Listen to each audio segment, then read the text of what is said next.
वाराणसी में लोकसभा पूर्व प्रत्याशी शालिनी यादव ने कहा, भाजपा झूठ फैलाने में है मजबूत। डिजिटल प्लेटफॉर्म पर सपा का तंत्र मजबूत है, इस पर लड़ाई करने के लिए हम हैं सक्षम, बोली शालिनी यादव। भाजपा झूठ फैलाने का कार्य 2014 से कर रही है, इसको काउंटर करने का काम सपा कार्यकर्ता करते हैं। अखबारों में समाचार कम और योगी सरकार की विज्ञापन ज्यादा दिखती हैं। अगर भाजपा सरकार ने कार्य किया है तो चुनाव के अंक में 80% और 20% करने की आवश्यकता क्यों पड़ती है। भाजपा की विकास की बात 6 महीने से गायब है। धर्म और जाति की राजनीति की बात हो रही है। ये लोग ध्रुवीकरण की राजनीति चाहते हैं।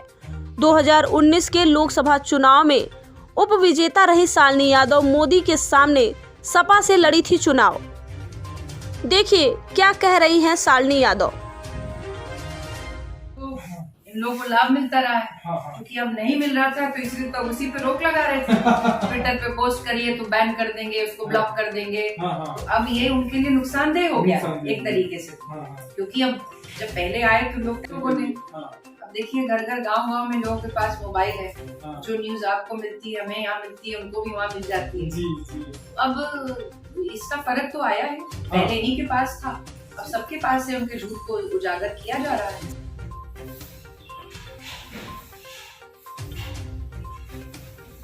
देखिए 2022 में अब किस तरीके से क्या क्या सब है, पूरा इनका सोशल मीडिया प्लेटफॉर्म जो है काफी लोगों को 80% और 20% में चुनाव होगा, इसके क्या मायने आप ले रहे हैं, क्या इसको समझ रहे हैं?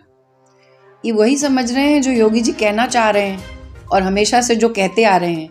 अभी हम पिछले 2 महीने की बात करें तो अखबार कम, हमने उनके विज्ञापन ज़्यादा पढ़े हैं। इतनी योजनाएं, कोई नहीं अछूता बचा कि जिसके लिए उन्होंने कार्य नहीं किया और जिसको उन्होंने सौगात नहीं दी है। तो मैं ये कहना चाहती हूँ कि जिस सरकार ने इतना कार्य किया है उसको ये चुनाव के एंड समय पर आकर के ये 80% तो 20% करने की आवश्यकता क्यों आन पड़ती है। काम अगर आपका है तो आपको ये सब, चूँकि लेकिन आप अच्छे से जानते हैं कि अब वो विकास की बात जो अभी 4 साल तक बताई जा रही थी सरकार के द्वारा, पिछले 6 महीने से वो गायब है। और अब बस यही धर्म और जाति वाली राजनीति की बात हो रही है और ये लोग चाहते हैं कि वही जो ध्रुवीकरण किया जाए और उसका लाभ लिया जाए। बनारस के विकास की अगर बात की जाए, किस नज़रिए से देखती हैं, जो कि विकास की बातें हो रही पूर्वांचल के लिए, जो है 2022 में बनारस मॉडल पे चुनाव होगा ऐसा कहा जा रहा है, तो क्या कहेंगे इस पे आप? ये विकास मॉडल पे ही चुनाव होगा यहाँ से? देखिए भाजपा जो है उसको इसी तरीके से प्रोजेक्ट कर रहे हैं इस चुनाव में, विश्वनाथ कॉरिडोर को और बनारस के विकास को लेकर के जो वो लोग उतर के आए हैं चुनाव में, जिसको मैं सीधे सीधे से कहती हूँ कि ये विकास कॉस्मेटिक विकास है। बड़ा ही लाइटों के फॉर्म्स में दिख तो रहा है, लेकिन असल में क्या राहत मिली है उससे, इसको देखने का विषय है। जो आम समस्याएं हैं क्या वो सब दूर हो गई हैं? जाम की समस्या, पोल्यूशन की समस्या, गंदगी, सफाई की, घाट गलियों की, और आप गंगा जी की बात करें अगर, तो गंगा जी तो हमारी जीवन दायिनी है, बनारस का एक अंग है जिनसे हम उनको अलग नहीं कर सकते। आप उनकी, वहाँ पे घाटों की, पर्यटन की बात हो रही है, लेकिन गंगा जी की बात नहीं हो रही।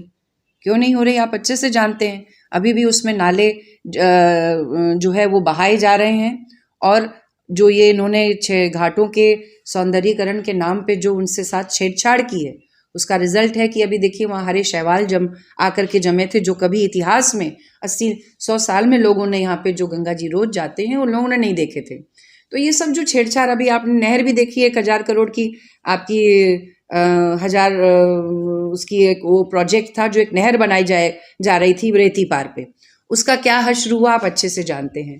तो ये विकास इसी तरीके का विकास है जो दिखाया जा रहा है कि इससे बहुत कुछ, लेकिन असल में यहाँ की जनता को, बनारस की जनता को उसका क्या लाभ है, क्या लाभ मिला है, ये देखने की बात है।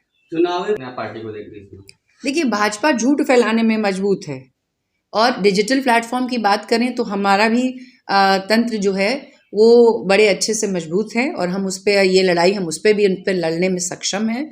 हाँ, झूठ फैलाने का जो उनका कारोबार है, जो वो शुरू से 2014 से ही फैलाते आ रहे हैं, उसको काउंटर हमारे कार्यकर्ता ऑलरेडी कर रहे हैं पिछले 4.5 सालों से, और वो जनता तक उस झूठ का उन्होंने पर्दाफाश जा करके किया हुआ है।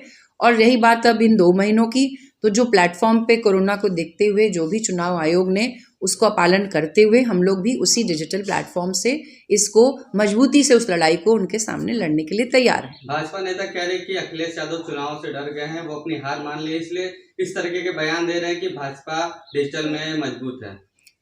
अब देखिए वो कहने को कुछ भी कह सकते हैं, हार मानना ना मानना विषय नहीं है। विषय है कि आज जनता जो है वो किसकी तरफ देख रही है, किसकी सभाओं में भीड़ आ रही है, किसकी तरफ जो है, किसकी जो यात्राएं हो रही हैं, वो कहाँ पर जनता अपना समर्थन दे रही है। तो बात इसकी है। बाकी हार मानना ना मानना तो वो तो जनता के हाथ में है। जिस दिन वो वोट बटन दबाएगी उस दिन वो उसका फैसला देगी कि किस को हार मिलती है और किससे जीत। ठीक है।